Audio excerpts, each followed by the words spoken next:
What we don't realize is that the beliefs that we hold in our hearts, the things that we feed with our thoughts, the things that we feel resonance with because of our desires, because of our connection to those things, as well as those things that we are most seeking. We've all probably heard that like attracts like. But what we don't understand, or maybe don't see or feel the gravity of, is that those things that you believe, whatever they are, your inner beliefs, they are energy. They are a frequency. They are a vibration that then seeks to feel the whole resonance or gravity of what it is by finding and attracting things that are similar. So essentially, imagine your heart like a beautiful magnet that draws people or abundance or experiences of the same frequency that you hold to yourself, to you, pulls it in, like gravitational pull. So, in this beautiful moment of now, I would love to invite you to think about or contemplate what beliefs, what deeper inner beliefs do you have, do you hold?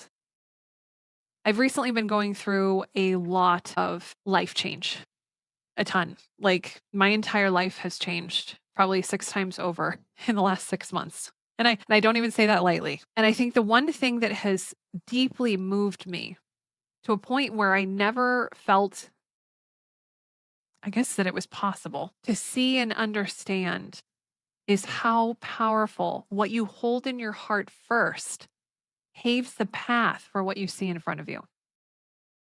We often think and believe that, we're a good person. And so we should attract the best things in life. And as long as we're not doing anything extra detrimental or terrible, then we're going to be okay. Everything's going to be great. And for the most part, that is true. But those deeper inner beliefs, the things that maybe don't come out to the surface very often, or we kind of like to keep pressed down, those are the ones that are highly charged.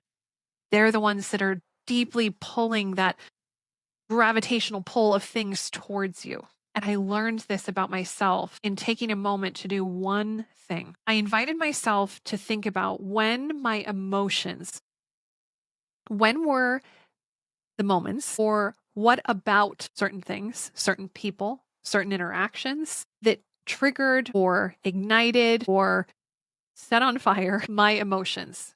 And it could be anger or frustration or confusion or disbelief. Just like, don't believe it. Not possible. Not for me. Everybody else gets it, but not me.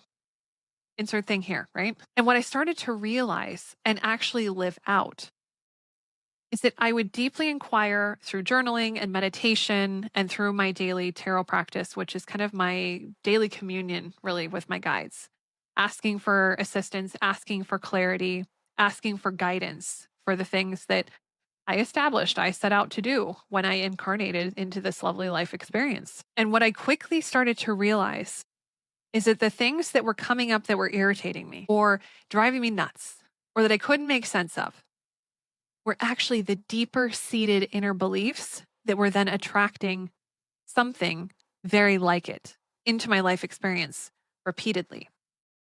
So if this certain person who doesn't listen to me or this certain interaction, I just keep reliving this moment. I feel like every time I go to the post office, let's say I stub my toe, and every single time I go in there, I stub my toe. And now I'm stubbing my toe so much that now I stub my toe when I go to the grocery store or when I'm at home. It's like that thing that just keeps coming up and you're like, gosh, didn't I just go through this? Like, didn't I just experience this? This is a perfect opportunity to just take one moment and inquire. What is my belief about this thing? Or why are my emotions kind of unfurled or feeling a little as it's happening? Why? And as I began to take each individual situation and basically inspect it, invite it to the table and sit down with it and just gently inquire to keep, as I always say, keep your curiosity piqued. Whenever I'm in a situation now, I have a classic phrase. My friends know this. Joita was just talking about this on a recent episode of the Quantum Lounge. If something happens, I respond and say, that's curious.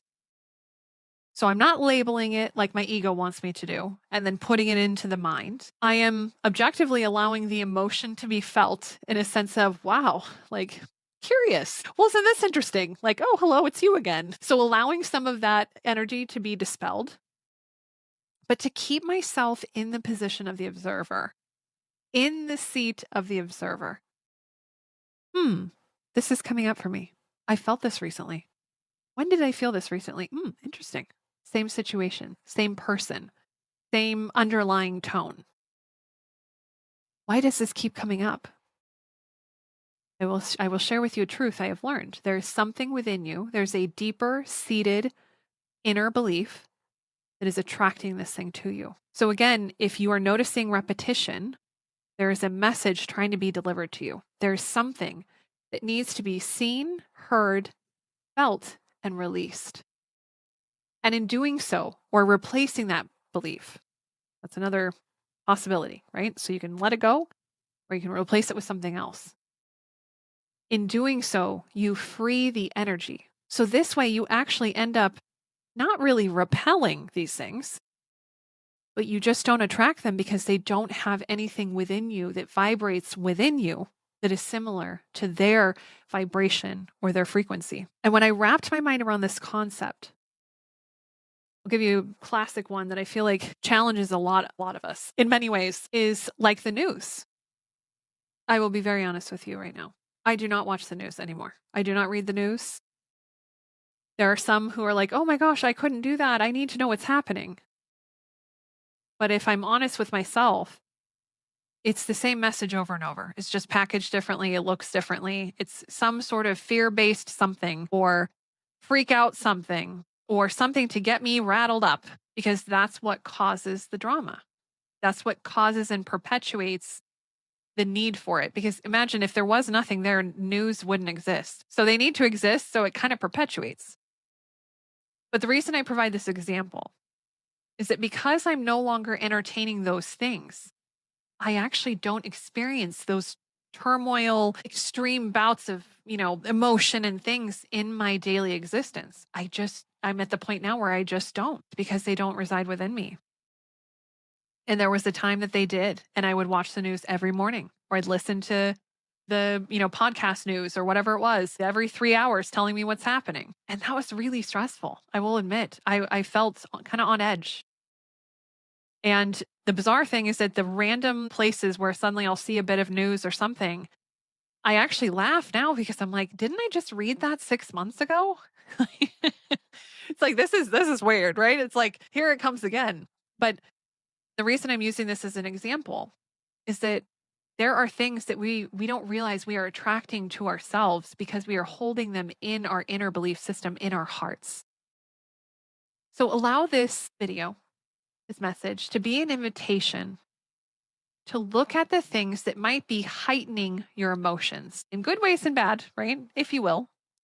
I'm using air quotes. Invite yourself to examine these things, invite them to the table, and identify the deeper seated belief. Because I will tell you this, if you are able to release, which all of us are, there is no one who cannot do this. It is entirely a choice. This is free will.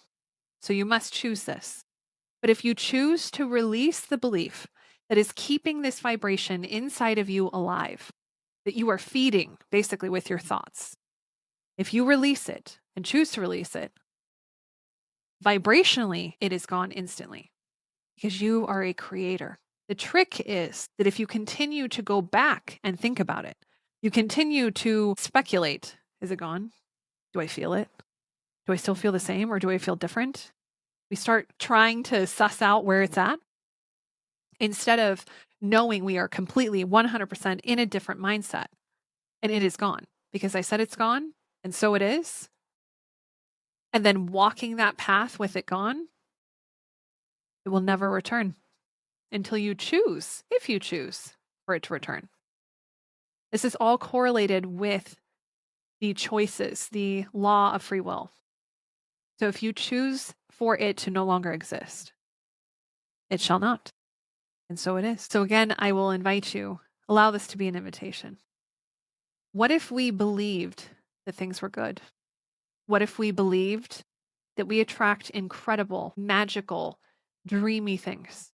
What if we actually really believed that? Can you imagine the attraction field you would open up and create around yourself and to yourself? You would be attracting these things at all times of the day, in all moments of now. Aligned abundance to those things that you hold so deeply in your heart. And it is the power or the depth or the gravity or the intensity of your belief. So as you continue to pour thoughts into it, I believe this serves my highest good. I invite this or something better, and continue to fertilize it, to give it, pour water upon it, nourish it. It facilitates in alignment. Because we often look to, okay, when is this going to happen? I believe it, but when's it going to happen? The universe does not operate in time.